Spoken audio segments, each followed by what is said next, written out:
નરેન્દ્ર મોદી આવી રહ્યા હોય, જેને લઈ તેઓના હેલિકોપ્ટર માટે પર્વત પાટિયા ખાતે હેલિપેડની સુવિધા તૈયાર કરાઈ છે, જ્યાં હેલિકોપ્ટરનું નિરીક્ષણ કરાયું હતું. વડાપ્રધાન નરેન્દ્ર મોદી 2 દિવસના ગુજરાતના પ્રવાસે આવી રહ્યા છે.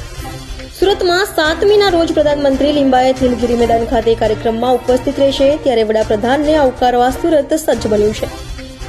વડાપ્રધાનના આગમનને લઈને તંત્ર દ્વારા તૈયારીઓ પૂરજોશમાં ચાલી રહી છે. કાર્યક્રમ સ્થળે રૂટ પર કાર્યક્રમને અનુરૂપ સુશોભન અને રંગરોગાન કરવામાં આવી રહ્યું છે.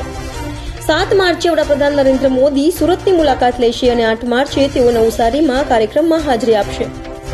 સુરતમાં લિંબાયત નીલગિરી ગ્રાઉન્ડ ખાતે તેઓ લાખો લોકોના સંબોધન માટે હાજર રહેશે, જ્યારે કાર્યક્રમ પહેલા તેઓ 1.5 કિલોમીટરના ભવ્ય રોડ શો કરશે, જેમાં હજારો લોકો જોડાશે. સુરક્ષા વ્યવસ્થાની જાણકારી મેળવવા માટે ડીજીપી વિકાસ સહાય સુરત પહોંચ્યા હતા અને તેઓએ કાર્યક્રમ સ્થળ, સ્ટેજ અને હેલિપેડની સુરક્ષા વ્યવસ્થા અંગે સમીક્ષા કરી હતી. સુરતમાં વડાપ્રધાન માટે પર્વત પાટિયા ખાતે હેલિપેડ બનાવાયું છે.